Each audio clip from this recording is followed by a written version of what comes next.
call. Oh, okay. Here we go. Okay. Yep. Sorry about that, y'all. We're talking about Haunted MD's baked goods. So we kind of got off the track there.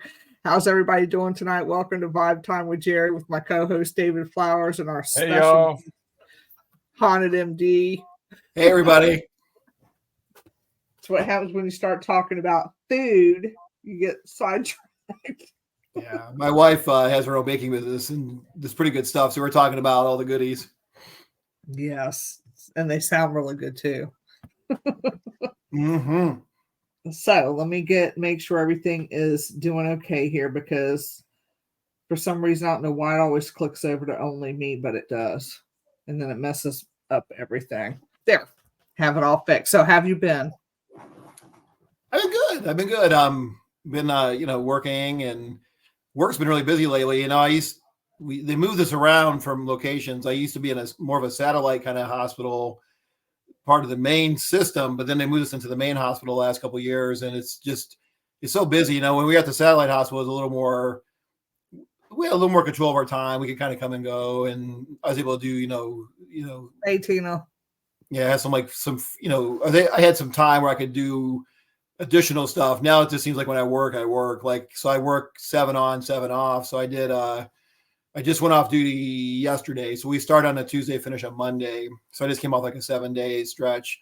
So we do 7 days on, 7 days off. The 7 days off is nice, but sometimes the 7 days on can be a little bit tiring, and just been busy. There's a whole mix of just stuff at the hospital, a little bit of COVID, a little bit of this, kidneys, liver, people confused, infections, stuff like that. So it's just been busy.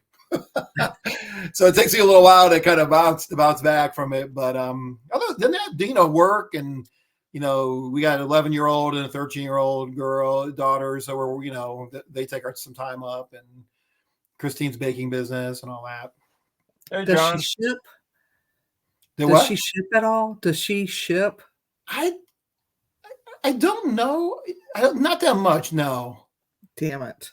No, we do deliver. We have done some deliveries, like depending how far away it is. 2 hours. She would have to ship me some cookies. Yeah. I know. I need to come your way, or you can come out there or meet you halfway. We've met people halfway and dropped off stuff. I love oatmeal. Yeah, we had one of the nurses lives in. Hey, Ronnie. One of the nurses lives in Chesterfield, and we met her like halfway. She wanted a cake for her son's graduation. Mm-hmm. He was going to the Air Force and graduating high school, so she wanted like a half and half cake. Like half the cake was Air Force themed, half the cake was the high school themed. So, but she lived over by Chesterfield, which is south of Richmond there, or in the Richmond area. So we actually met her like halfway. So we'll deliver out to some areas. I told her if she gets going well enough, I'll just like quit my job and do deliveries and ghost hunting. Yeah. Hey, that works. Yeah, I'll be the delivery man. You'd be surprised on how those baked goods, how that would take off, and you would end up doing that. Well, we've talked about, I haven't done a lot of events lately, but for a while there, I was doing a lot of like Paracons and this and that. And Christine always talked about doing like Haunted MD cookies with like my Haunted MD symbol on there, and she's talked about doing that. So, but then I kind of, I stopped doing so much activity. So I don't know if I ever get back into doing more events, maybe we'll have some Haunted MD cookies or something like that. Yeah, but you're branded, so everybody knows who Haunted MD is, so you're good to go. Yeah. Everybody knows who Haunted MD is. So. Oh, I don't know about that, Jerry. You think I do. Everybody. Everybody knows who Dennis Eslock is too. You give him his name, they know. And it's the same thing with you. You're branded. Everybody knows. Yeah. So yeah, I appreciate you guys. I appreciate you guys, and whoever's listening. I appreciate all the support. It means a lot. I kind of go through phases of motivation. So I appreciate it. I appreciate all the support and all that kind of stuff. So we love it. I know you guys are my biggest fans. You guys always have me on, so I appreciate it. Yeah, I know we like it when you come on because there's always interesting topics to talk about. Oh yeah, always.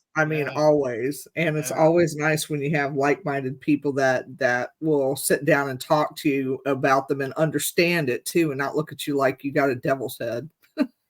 I know, yeah. Well, especially too, somebody like in medicine and stuff like that, doctor wise. Mm-hmm.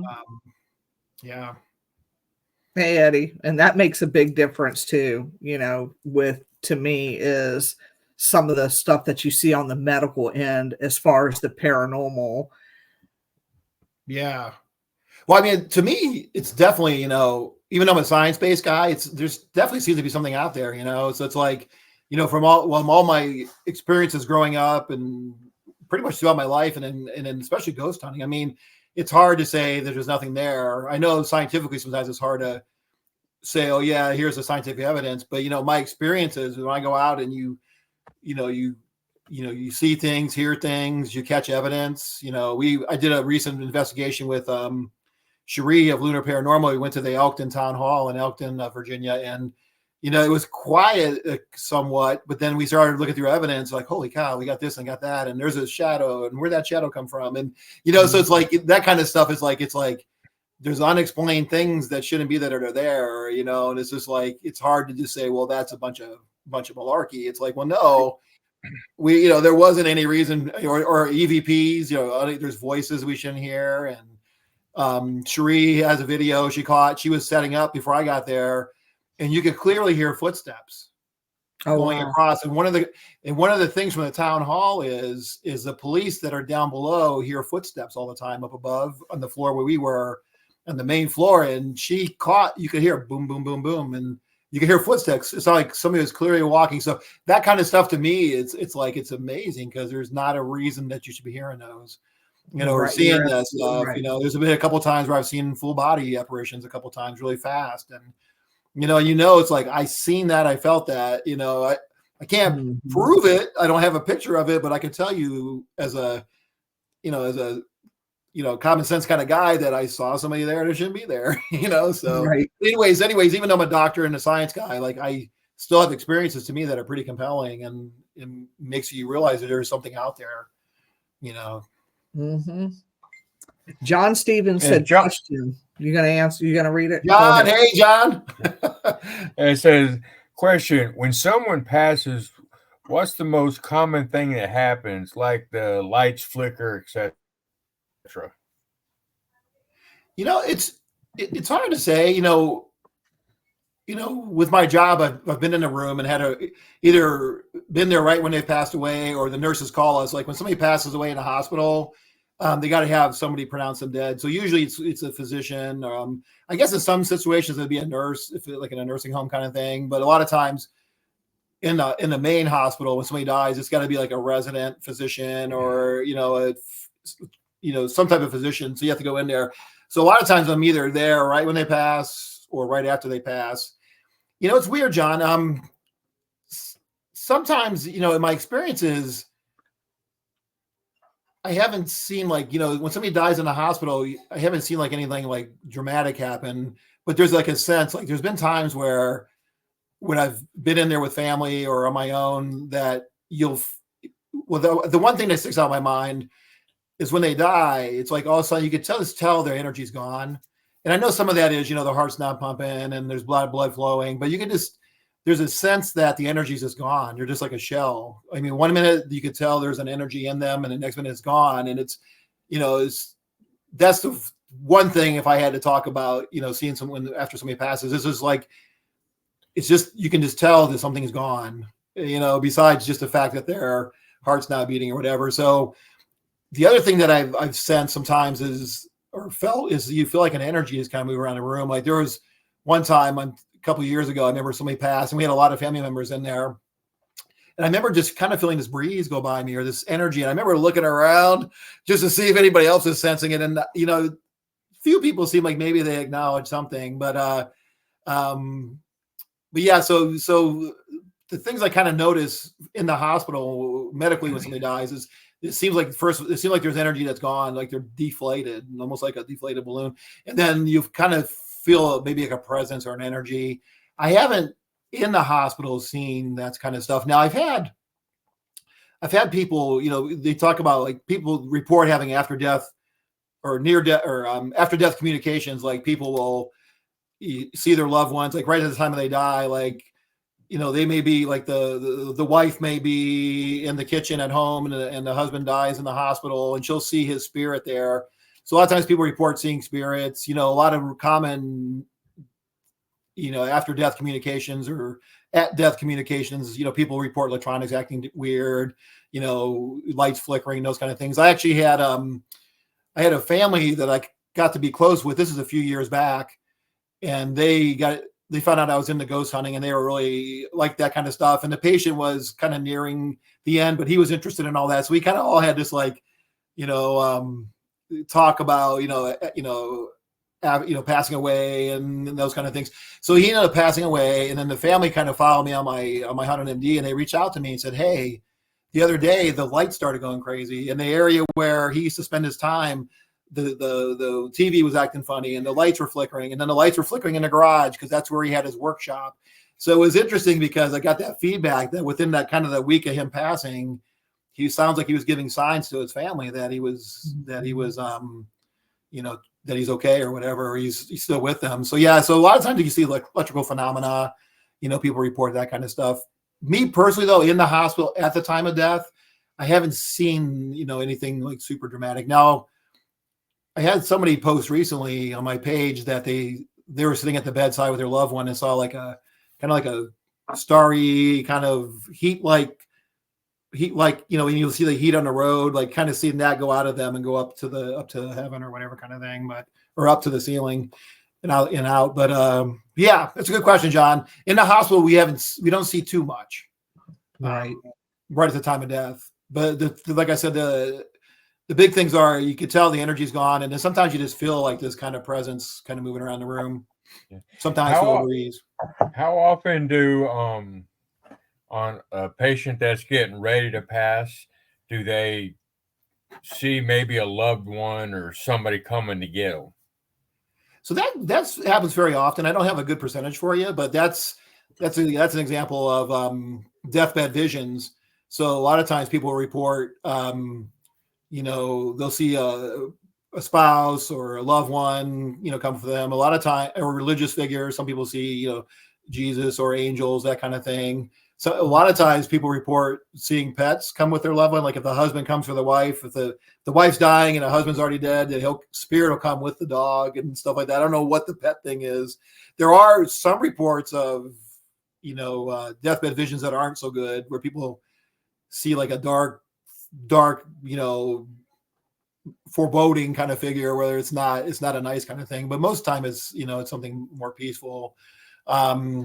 But it's fairly reported, and especially if you end up talking with hospice type people or people that are more involved with those kind of things. I had one lady, I always tell this story. It was like probably 5 or 6 years ago. She was on her own, passing away. I don't know. She didn't have any family coming in, and I had walked in the room to check on her. We had made her comfortable, and she was in the room, and I went to check on her, and I remember the room kind of had like this bright, kind of warm feeling to it.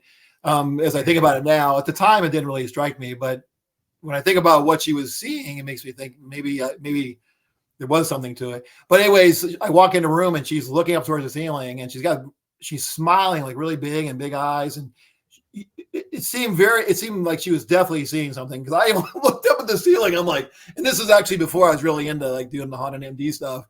I looked up, I'm like, what in the world? And I go, and I had to ask her. I mean, it was so compelling that she was seeing something. I'm like, I gotta ask this lady. I'm like, what are you seeing? And she goes, the angel's coming for me. And I'm like, what? And I knew enough at that time that I think that means she's gonna die soon. Because you hear these different stories. And so the nurse come in right about that time, and the nurse is like, she's like, what's going on? I said, she's seeing angels, I think. And the nurse looked up too, and we're both like, okay. And then she appeared to be comfortable, so we walked out, and she ended up passing away a couple hours after that. Yeah. So that was kind of a personal experience. I had another situation recently. A man, he'd been in the hospital a long time, and his family's having a hard time kind of deciding to let him go. We couldn't really get him out of the hospital for various reasons. He had been in, just going on and on and on. And they just had a hard time just saying, we want to let him go. But what happened is, I think he actually had a deathbed vision, because he started telling his family members that, hey, I just saw I think it was his brother and his mother. Somebody came, he saw the spirits of two of his relatives, and told his living relatives that, hey, I think they're coming for me. So at that point, this was nice because I could kind of loop in my paranormal stuff, right, as a doctor, because I kind of play it by ear. And these folks were more religious type folks. I really didn't mention much about what I was doing. So I finally said to them, I'm like, hey, I do this. I'm into parapsychology, paranormal. I like, and stuff like that. And when somebody usually has these kind of experiences, it means it's their time to go. So once they kind of heard that and they thought about it, they finally decided they let him go. So then he ended up passing away. So that was something where it's not like he had a deathbed vision, but then I was able to kind of loop in what I do to kind of help the situation, because ultimately he was going to pass away. It was just a matter of when and how kind of thing. So they were finally able to let him go, and he died within like 24 hours of that experience. But so it happens a fair amount. The other thing that's interesting about that is there's a thing called a shared deathbed vision, where say you're at the bedside of your loved one, and say they start seeing somebody. A shared deathbed experience is a person who's not dying, who's just sitting there, will potentially see that also.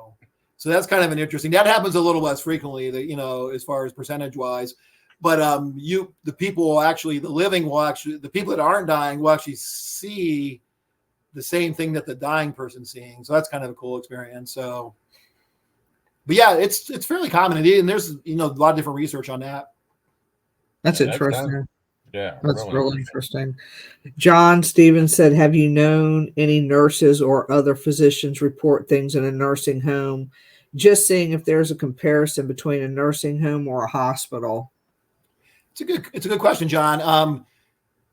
It seems like nursing homes do have a lot of experience because, well, I don't know. So both places have them, but the nursing homes seem to have maybe more profound experiences. Like I've heard stories from nursing homes where people see full body apparitions, or they have, stuff keeps happening in the room after somebody's passed away.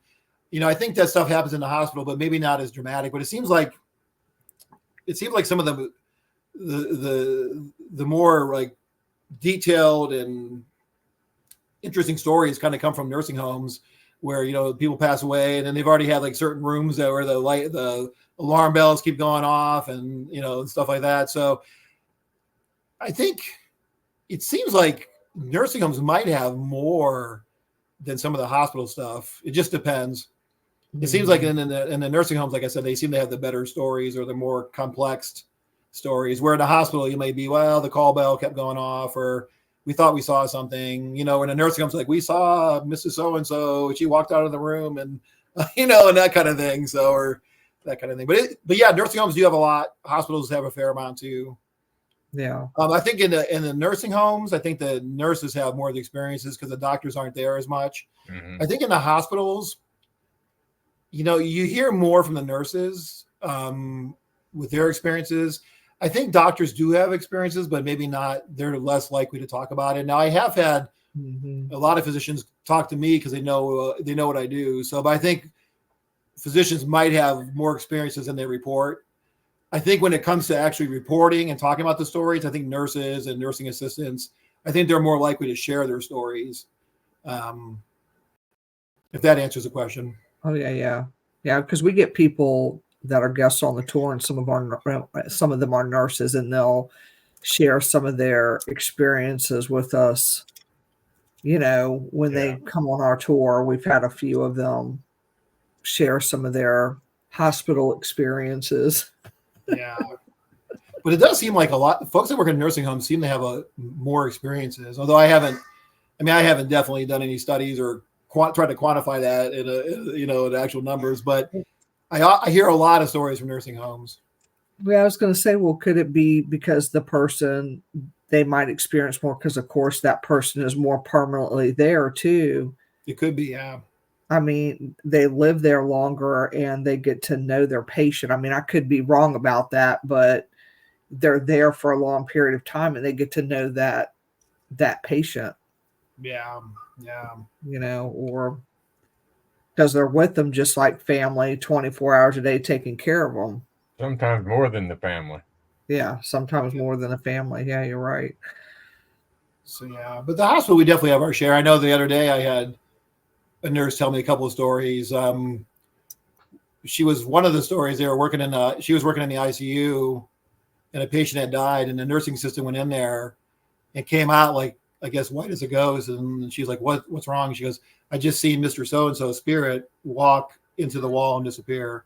And I mean, it was like, such a experience for the nursing assistant that you could tell something, they had witnessed something, you know what I mean? And then Right. she said there was another time up on one of the upper floors, they were remodeling it, and she went up there and was doing something up there, and she heard footsteps, unexplained footsteps, and she kept looking for who's walking around up here, and there wasn't anybody up there. So, so things do happen in the hospitals for sure. Yeah, I think some spirits are trapped in there. Yeah. Because I my heart attack experience when I just spent that night in ICU, I had a hard time sleeping because I would look over and you would see a shadow figure walk past my curtain. Oh, wow. And it wasn't a nurse. I mean, I wasn't that, I know they give you stuff to dope you up or whatever for a while, but I wasn't doped up at that time. I remember seeing this female walking back and forth. And I asked the nurse, I said, do y'all have experiences here? And the man was like, lots of them, but we had more at the other hospital than this one. Yeah, well, and that's a good point too. I mean, kind of along John's questions, it does seem like if you within the hospital, the ICUs tend to have maybe some more experiences than the regular floors. Yeah. Although, a lot of times the different floors will have that one room that they think's haunted, like the call bell always goes off for no reason, or Yeah. Oh yeah. Yeah. But the ICUs, I think tend to have the more compelling stories or the more kind of detailed stories like you're describing. Mm-hmm. And I had a friend who was a ghost hunter when I was with my old team, and he ended up he's passed away, but he didn't pass away at this time, but he was in the ICU. I can't remember what was going on with him, if he had heart issues. But he swore he saw a black shadowy thing up on the ceiling and in the room, and it kind of really freaked him out. Mm-hmm. He was a seasoned ghost hunter, so it wasn't like just. I mean, he was like a down to earth guy. It wasn't like just he was just imagining it. So he's like, I knew I seen a shadow up in the ceiling moving around, and so yeah, so that was and again that was I think that was in the cardiac care unit. Well, cardiac care unit, ICU, there's similar type environments where you have a lot of energy and serious things happening. You get quite a bit happening in the emergency room. I think there is. I haven't got a chance to talk to a lot of emergency folks. So I mostly work in the hospital on the floors. But we got to go down to the emergency room. Like say you come in the hospital, the ER docs will evaluate you. Then they'll call somebody like me if you got to stay. So they think you need to stay in the hospital. They'll call me, and I go down and check you out. So I go down to the ER, and then I'll see them down there and do put orders in to get them admitted. So I don't get a chance to really hang out and talk with them much. But I know there has been stories, from the ER and the haunted rooms and stuff like that. But yeah. So I think any areas where there's kind of a lot of energy and activity and death and dying, and I think those seem to be a little more active than. Yeah, and you think that there'd be more traumatic injury in the ER. Mm-hmm. Yeah, that's what I was thinking. I was thinking that same thing. Or do they not realize that they're dead and they just stay there being traumatized? Yeah. I know there's been times because I work some night shifts off and on just to pick up extra money. And I'm going to have to go down there like at 2 or 3 in the morning. And I'm like, you get every now and get the creeps. And every now and then I swear I feel like somebody's walking behind me, and I got to look behind. Then I start walking again. And I'm like, I get that feeling like somebody's walking behind me. And it's like, in that ER. So I do get a creepy feeling. Now I'm not sensitive or psychic or anything like that. And I get skeptical about any of that kind of stuff. But there's times where I'd swear there's something behind me when I go down to the emergency room to see a patient, because you do that double take. You're like, what? Yeah, it's like there's that Dr. Don. Let's follow him around and scare the shit out of him. Yeah, every now and then. And in fact, the other day I was working day shifts. I wasn't even in the ER, and it was a weird day. I kept just having this weird feeling. It was like just felt like I was hearing stuff behind me and stuff like that. It was strange. It's weird too, like, some in this other days you don't sense anything, then it's weird how it kind of comes and goes. Yeah, that is funny. But you were at one point too, wasn't you doing some documenting, or you probably still are, on people that was willing to talk to you about their life after death experiences? Because you're kind of tracking that too, aren't you? Me, I try to bring it up when I can. So I know if somebody's kind of been like through an experience where they, have like a near death, they were dead or close to death for a while, I'll try to bring it up. And some people have had experiences. I haven't come across, like if you look at a classic near death experience, you have floating above your body, you go through a tunnel of light, you do a life review, and you have to make a decision about coming back, and you see, family, loved ones, all that stuff. So I haven't got to talk with anybody who's had the whole big thing, but I've had different people tell me like bits and pieces. Like, I think more recently I had a guy tell me he was in a bad car crash, and he was able to describe like everything the firefighters were doing to get him out of the car. They had to like cut him out of the car and all this other stuff. And he was dead for a period of time, and they revived him. But he actually said, the people who rescued him came back and visited him in the hospital, like actually visited him. And he was saying, hey, yeah, I saw you. I remember you were doing this and you were doing that. And they were astounded. They're like, wait a minute. How did you see us doing this? And how'd you know I did that? And he's like, well, I was watching you. So that's kind of cool. That's kind of like the out of body, like when you with a near death experience, that's kind of the, you get out of your body and you're looking down and you're seeing stuff that goes on. And I think that's one of the things that kind of gives a lot of, credibility to near death experiences. The fact that we leave our body and potentially come back in, is people can describe stuff they shouldn't know. And then you can verify those things, so that's one of the things, because a lot of times when, skeptics will come at you, well, near death experiences are just your brain's dying and you're hallucinating and having this and that. But it's like, well, but then when you can actually verify things that you shouldn't know or shouldn't have seen, or conversations that were had, and so it's like, there's something to the idea that it seems like our consciousness or our soul leaves our body when we're having these experiences. So that particular gentleman, he could see everything, and then he said what happened was he was out kind of seeing everybody doing their thing, and then he was back in his body, and he remembers just a lot of pain and all that kind of stuff. So he didn't actually do like the whole, through the tunnel of light kind of stuff. And then I had another younger patient that had a real bad asthma attack, and they actually had to go on to an ECMO machine. ECMO is it's like a heart lung bypass. It's like the last thing you can do it's the last thing we can use to save you.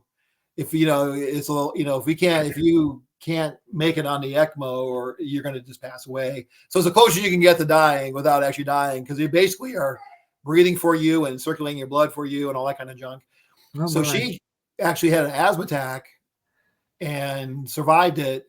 And she kind of talked about her experiences. I mentioned to her, and her and her mom were actually really into like ghost hunting. So, but she said she had this like super religious experience where she just remembers, she doesn't really remember being out of her body, but she remembers all of a sudden she was in this like bright light, just like it felt like love everywhere. And she thought it was Jesus, but she wasn't sure. It was like a man's voice, and it was just talking to her about, that she's loved, and, and that she, it's not her time yet. She needs to go back, but, and she has more to do in her life and stuff like that. So then she came back. So that was a pretty cool experience where, she didn't have all the steps before the like spiritual thing, but she had the spiritual thing and then came back. And then she said that pretty impacted her life, quite a bit. So that was a couple of experiences. Yeah. Yeah. Edward Reynolds. I had one guy who didn't, he just, go ahead. Sorry, man. It's Edward Reynolds. He wrote, when I died for 4 minutes, I saw my boys. It was a very good experience. I got to hug them and kiss love. Ask about them when I got back to me at, okay. Wow. You're fired. Yeah. You try reading this one, Geri. Okay, asked about them when I got back to me, asking out loud where they were lovely but scared feeling at the same time, pleasure and disappointed. So was his boys had passed away, or Yeah. Oh yeah. Yeah. wow, holy cow. Yeah. Both of his boys. Oh wow. Yeah. Well, first of all, I'm sorry about that. Yeah, that's well, it's amazing. I mean, it's great that you got to have that experience. With again, you see your loved ones. I believe it, and that's one of the things with near death experience and kind of with going with an afterlife kind of thing is, depending who you read about them, there's different phases of the after near death experience, and one of them is getting to see your family, seeing family or religious folks, but you end up getting to see all the folks that have passed on and all that kind of stuff. So thanks for sharing that. Yeah. No. There's a cool near death experience. This isn't one that I witnessed, but this is one I read about that was studied by UVA. UVA has a program called Division of Perceptual Studies. They do research into near death and previous lives. But one of the stories that they had as part of their near death experience stuff is there was a patient who had a nurse. The nurse who was taking care of the patient, he ended up coding. So she was working with him. She ended up going off duty and was going to take a trip in her car. And then he stayed in the hospital. He ended up coding and had a near-death experience. He ended up seeing the nurse in his near-death experience. And he was kind of like, what's going on here? And he didn't know what to think of it. So they got him back. And it turns out the nurse had a new car. She had crashed her car and died. So he ended up seeing her in his near-death experience after she had obviously passed away from a car crash. So that's like a really kind of wild near-death experience. Right? She was dead and it was in his near-death experience, and he saw her in there. It was like this whole weird kind of thing. It's an interesting story, but then when he came back around, here she had died. And he, at the around the time when he was having all this happen to him. So isn't that crazy? Yeah, that is crazy. Yeah.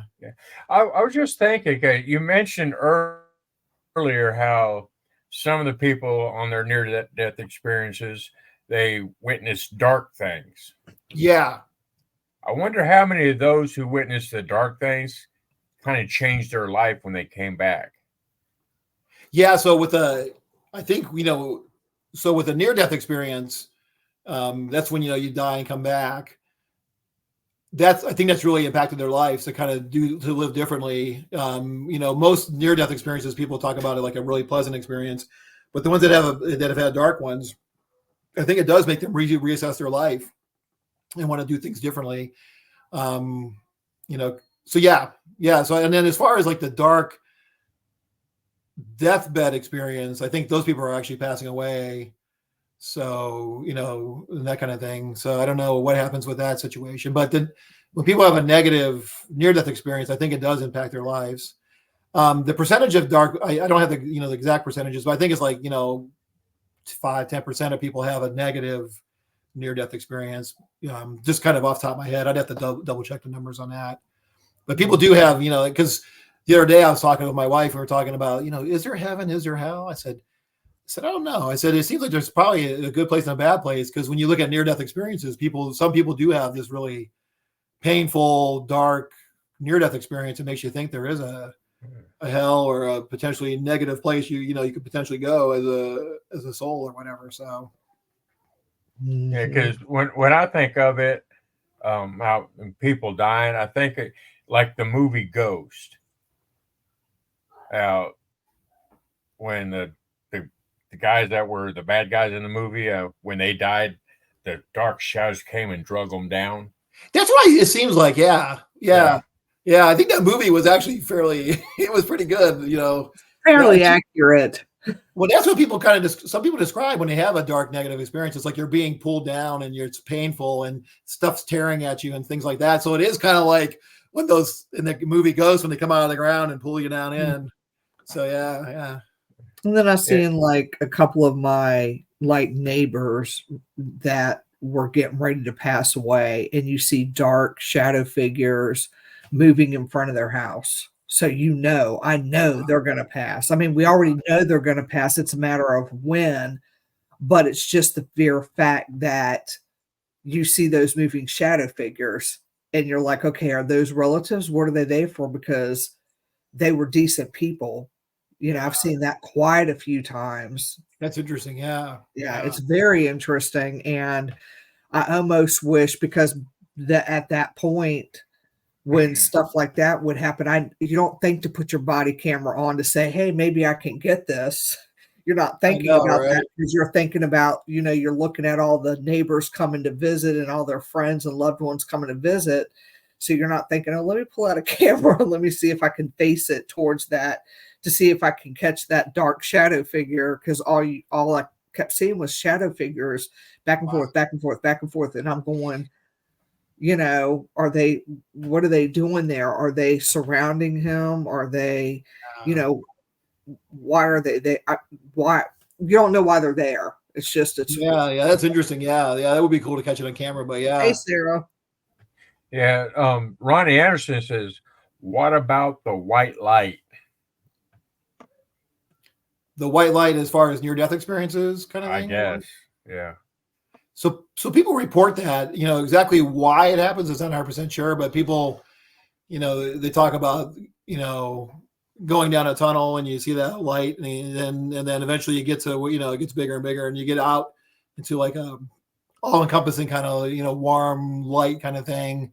So yeah, that's part of the near-death experiences, kind of generally speaking, you have the out of body.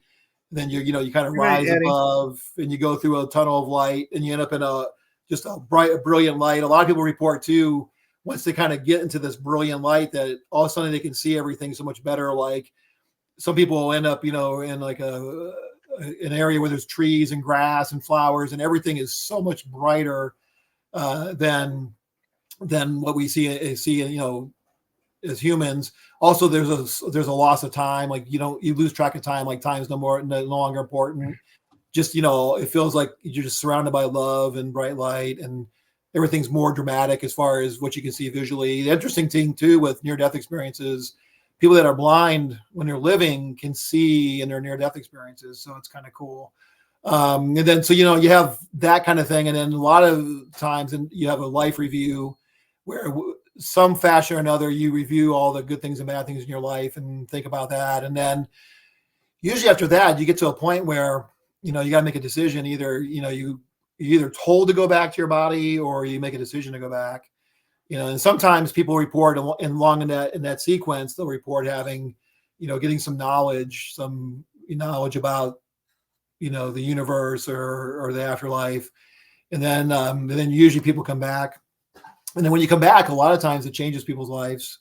And then some people will start developing like psychic abilities, or people who had psychic abilities it'll be more pronounced. But yeah, so the white light, it's either, either see it as you go through a tunnel, or you end up in this kind of white light kind of thing. So exactly why that is, it's not 100% clear. And some people see it, some people don't. But one of the things along that idea of kind of white light is that people just see, like, everything's just so much brighter. Like the grass is greener, and the trees are, are greener and brown. Like everything's just more beautiful, and you just can't believe how vibrant everything is. Yeah, then it make you wonder why you don't really want to come back here when it's that nice and warm and snuggly. Yeah. Well, it's weird too, because some people get a choice to come back, and some people don't. Some people just go back. Right. So, so it's kind of interesting, and I don't know what makes that happen. Now I know in a skeptical standpoint, they kind of talk about the white light. Some people think, well, that's the brain's oxygen deprivation. But again, when you look at the whole near-death experience, there's so many things that happen that aren't explained by oxygen deprivation or a dying brain. So yeah. I know I know a few years ago I had a couple of experiences where I was suffocating, and I saw the white light. I guess it's like what you just said, that brain oxygen deprivation. Yeah. And so, but it wasn't anything near what I would call near-death experience, because I just saw the white light, then I went out. Yeah. Yeah, and sometimes when your blood pressure gets low, it will kind of, I know this personally, actually. I had my hip done. I had my hip replaced a few years back, and I think I was pretty dehydrated after surgery. and they took me to my room, and then physical therapy came around, and they went to stand me up because they were hoping to try to get me home like the next morning. So they stood me up, and I could tell like, oh, I was okay for a minute, but then all of a sudden everything kind of actually, it wasn't a white light, but everything kind of got like weird, like a weird hue to it. Like everything was kind of like yellowish. I don't know. It was just, I could tell something funky was happening. And then they right away sat me back down. But I could tell as my pressure was dropping, it did affect my vision in the sense that things looked a little funky. Not so much a white light, but it was kind of like things were like a different hue, I guess. Mm-hmm. Oh yeah. But people do report when you black out that all of a sudden, like, it's like, bam, they might see a quick white light and they're out. So, yeah. But in the near-death experiences, people are seeing this. They're seeing a light in the distance that's kind of getting bigger and bigger, and then they end up kind of out in. That was my friend. I would go visit her in the hospital, and she was like, "Can you please cut the light off because it's too bright in here? I keep seeing this bright light." And I'm like, the curtains were closed. The light was off. There was no light there for her to see. And she kept saying that I'm seeing a light. It's bright, cut it off. She ended up passing away. Oh, wow. But it was just how she said it and the way she looked, because she wasn't out of her mind. Yeah. But she was like, cut the light off. The light is bright, and she ended up dying. Wow. Holy cow. That's interesting. Yeah. Mm-hmm. Yeah. Read the comments, David. I don't have my glasses on. Okay. Says Sarah Hall Hayes, I was 6 when I had a near-death experience. I was pulled out of by my mother. I was with my grandmother who was holding me. After that is when I started seeing spirits. My mom sent me to a psychiatrist because she thought I was crazy or I had brain damage. Oh, wow. So after her near death, it sounds like she started seeing spirits. Yeah. Mm-hmm. Well, that kind of goes along with like what I was saying earlier that just recently that people that have had a near death experience, they come back with these abilities they didn't have before, or if they had abilities, they're more pronounced. But yeah, people end up with psychic abilities or able to that have medium type abilities, where they're able to see spirits or communicate with spirits. So, but yeah, I imagine if you don't know that, or if you don't know about near-death experiences, probably as a parent, you'd be like, "What is wrong?" Especially if you're not a believer. I think somebody like us that believe, you'd be like, "Oh my God, yeah, you're having a pretty cool paranormal experience." But no, I guess too. I mean, you got to think. I mean, there's potentially you could have brain.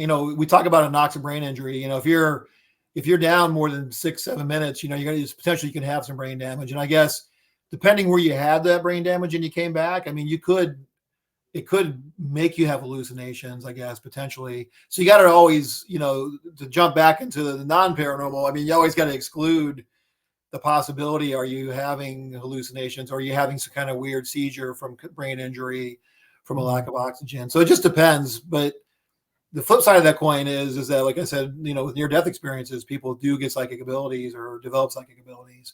So it's hard to tease out, I guess you'd have to really kind of hear the stories and tease out, is this truly something that's paranormal happening, or is this something that's could be a brain injury? And I guess too, it would depend on what happened and how long were you down and that kind of stuff. So, but yeah, because I was talking to somebody about some of that, not necessarily the near-death experiences or anything like that, but they were talking about spirits and things like that. And I was like, maybe they need to go for a mental health evaluation just to rule out what they're saying that they're saying. Yeah. People get mad at me for that, but when I tell them that they should have a mental health evaluation done, because you want to make sure that you can rule that part of it out. Yeah. Well, and if you're not in healthcare, you don't have experience with mental health. Yeah. People with schizophrenia or some type of paranoid schizophrenia-like disease, I mean, they're in their minds are seeing something, but it's hallucinations or delusions. So yeah, so you do got to sort it out, because you could potentially, have somebody who thinks their house is haunted, but they have some type of mental illness. So Yeah. it goes back to like anything in ghost hunting that we do, or parapsychology or whatever. You always got to exclude some natural experience Right. for it. Is there something in the environment? Is something wrong with the person? Is there, even like, could it be something medicine related, or low oxygen? People who, for example, somebody who's supposed to be on oxygen and they don't use their oxygen, they can start having weird experiences, Mhm.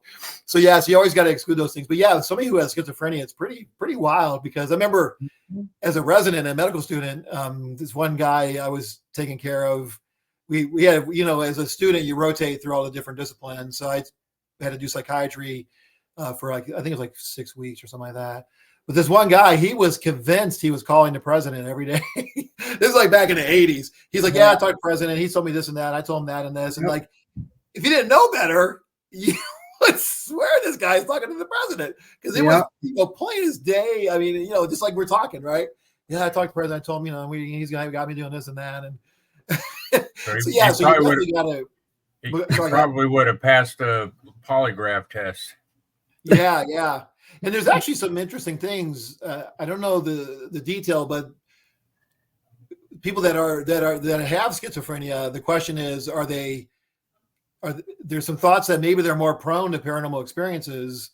So the question is, are they truly having mental health issues? Are they truly having paranormal experiences, but we're thinking they're schizophrenia?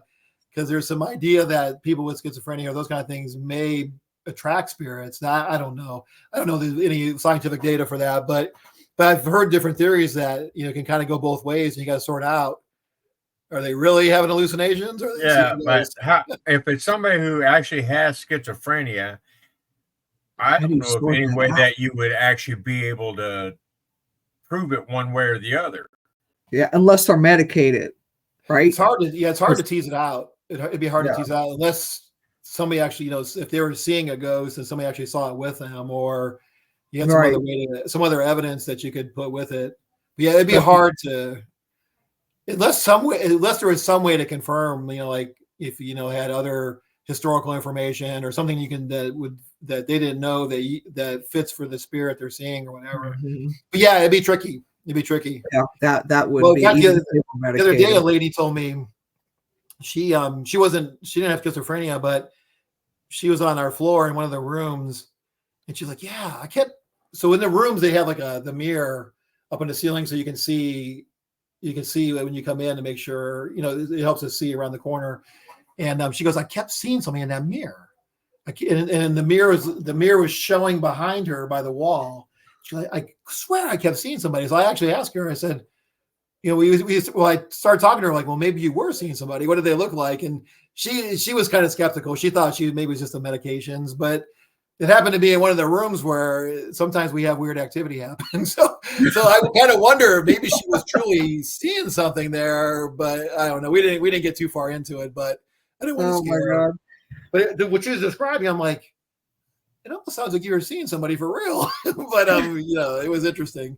So, but yeah, you don't know, especially in a hospital setting, for sure, what's going on with it. I wonder how many times, because I know one of my friend's sons passed away, and as they were working on him, he had told his mom that the angels were standing and waiting for him, and he was going to go with them. He wanted to go with them, and so she gave him the okay. She said, go ahead and go with the angels, and he ended up passing away. He was like 17 years old. Oh, wow. But those were his last words to her, were the angels are waiting for me, Mom. I want to go with them. Wow. So she said, just go. And so, but that's a good example of a death. That's a deathbed vision there. You're seeing religious figures or something like that. Yeah. And it just makes you wonder, I don't know how to put it. If you're not on a near-death experience, are the angels on standby there? I mean, I know that sounds dumb, but are they always present there, waiting for people with near-death experiences? I don't know what I'm trying to spit out. I got it in my head, but it's not coming out of my mouth right. Well, I think it's tricky because you gotta. It's because sometimes I get it mixed up too. So you have deathbed visions that people have when they're dying. So those people are gonna die, and they're seeing something coming for them. Then there's a near-death experience where people die and come back. So it's a little tricky, but yeah, it's a good question. If they just kind of hang out there and say, okay, we're gonna. Yeah, and it's interesting too. You have to wonder that. Well, and it's interesting because if people have a near-death experience, why they don't seem to see anybody coming for them, but they end up out of their body, and then eventually they go through all the tunnel of light and end up seeing relatives. But yeah, you wonder if you're having a near-death experience, why don't you see angels there? Unless somehow the angels know you're dying for good, and then they come to take you, help you cross over because they know you're done. Yeah, I don't know. It's a good question about. Just curious. Why do you only potentially see people to guide you over when you're actually going to die versus when you have a near-death experience? So yeah, right. Read the comments, David. I'm seeing double two of Sarah's comments because I don't have my glasses on. Yeah, Sarah says, so I'm a nurse. We did read a study in school where they compared a normal person's brain activity with the person with schizophrenia. We use 90% of our brain. The person with schizophrenia, the brain activity was lighting up all over. So it makes total sense that people with schizophrenia are seeing actual things. Oh yeah. Yeah, no, that's a good point. Yeah, and that would be an interesting study. Yeah, and it's. I guess you got to figure out what does it mean with the increased brain activity. Does that correspond to the fact that they're having seeing things and those kind of things? I mean, it would make you think so. The question is the increased brain activity causing them to see things, or is it seeing things causing the increased activity? So, but it would make sense because. And it would make sense in a way when I think about it clinically, because their minds are really active. I mean, the stories and experiences they're having those experiences. Whether you're, and they're to them they're experiencing it. So it would seem like their brain would be revved up because they're having all this activity and these thoughts and feelings and things like that. So it kind of would make sense that they would have. Somebody with schizophrenia that's having all that active thoughts and experiences they think they're having they would have more brain activity, I guess, compared to somebody who's just kind of not having all that. And my ADD brain's kicking in. Do you wear your Haunted MD jacket to work for Thanksgiving or for Halloween? No. Who said that? You? Or is that your question? That's my question. No, I don't do any haunted. I don't wear anything to work like that. No, but people know it's actually cool because I get to hear a lot of stories and and all that kind of stuff. So people know what I do, but I don't wear it on Halloween. No. Drat.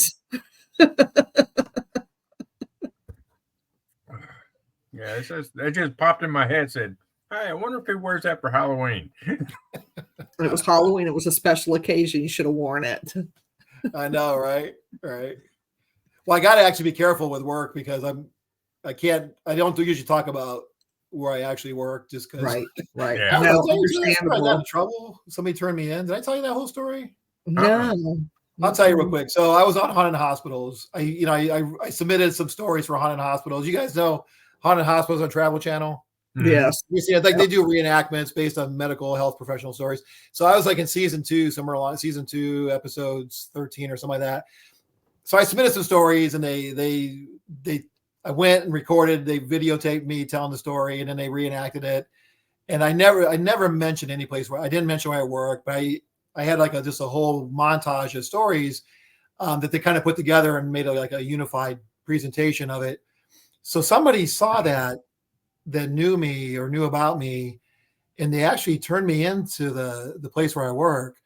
So I didn't know this, but I got a call from like my boss of my boss. He's like, "Hey, you have your hobbies. We don't mind what you do in your free time.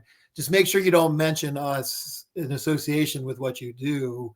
We just don't want to be associated with that." So and I never did. So I never did mention nowhere in the TV show. And I tried not to mention it too much on my page, but basically the story was just don't mention the name of where you work as part of what you do in the paranormal stuff. So anyway, so that's why I'm really careful about saying where I work, although a lot of people know where I work, but I don't try not to broadcast it too much. But yeah, somebody actually turned me in and they were mad. They said that I lied. They said I made up the stories and how can a doctor be involved? And I was giving out private information. I never did any of that, but they tried to get me in trouble. Yeah, because I saw that show. They were mad at me. I guess they felt like a doctor shouldn't be sharing those experiences and I shouldn't be broadcasting. But I never mentioned where I worked. I never mentioned it. I never mentioned patients' names. Yeah. And I'm always trying to be careful about that. And I've never done that. So it's just like, but yeah, so that was why, if you ever wonder, I kind of don't talk about where I work too much. Well, I mean, that's understandable anyway, irregardless of whether you would get in trouble or not. I mean, but somebody was upset at me. Yeah. They were mad. That's just somebody who had it in for you. For whatever reason. Yeah. And then for a while, I kept trying to figure out who it was, but I couldn't figure it out. Yeah, but that's terrible, though. When it could have been well, first I thought maybe it was somebody I work with that didn't like it. Then I thought, well, maybe it's just a random person. But it just seemed like they knew more about me than, it seemed like it was an inside job, but I don't know. Yeah, but that was a really good episode, too. I watched that. That was really good. Oh, thank you. Thanks. Yeah. Yeah. I'm going to have to go back and watch it again. Yeah, that's right. Did you see it, David? I did not. It's a good episode. Yeah. Actually, I like that whole show anyway.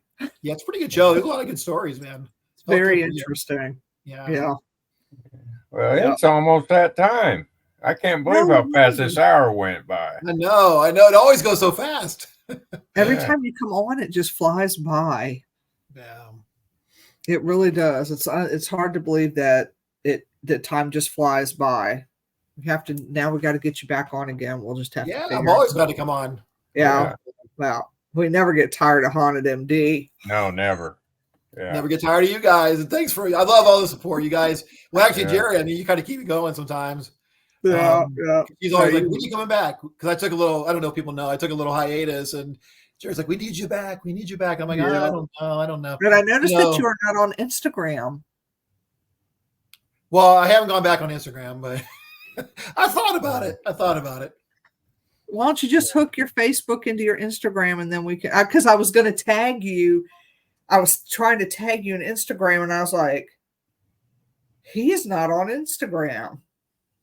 Yeah, right now I just have the Facebook. I used to have YouTube and all that stuff. And then I thought about getting back on Instagram. I think what happened was I think before I took my hiatus, I put too much pressure on myself and I feel like I had to keep generating content and you want to have Instagram and Facebook and YouTube. And I wanted kind of things to be a little different so that, it could be a little different thing on YouTube. So I put all this pressure on myself and, so it's now I'm like, when I came back on this stuff, I'm kind of like, well, let me just do one thing for now. But you're right though. Instagram, I could link it together. Yeah. Link it together. It'd be really cool because people watch you on there too. Yeah, we have to get you come down to the Manor House one night. I know. We always talk about that. I got to make a trip. With snacks. I got to bring baked goods and do some ghost hunting. Bring your wife with snacks. Yeah. Oh yeah. She likes to ghost hunt sometimes. Yeah, she would like that with snacks. Oatmeal cookies sound good. Well, and she's actually pretty good at it. She's actually, I think, a little bit of a sensitive too. Like nice. She can kind of tune into stuff. Like she gets feelings and like a little bit of psychic ability. So she's actually pretty, and she's really a good investigator. Like she does a good job. So cool. All right. Well, everybody, we appreciate you tuning in, watching us, and thanks to Haunted MD here, Dr. Molnar. We really appreciate you coming on. Yeah, thanks everybody.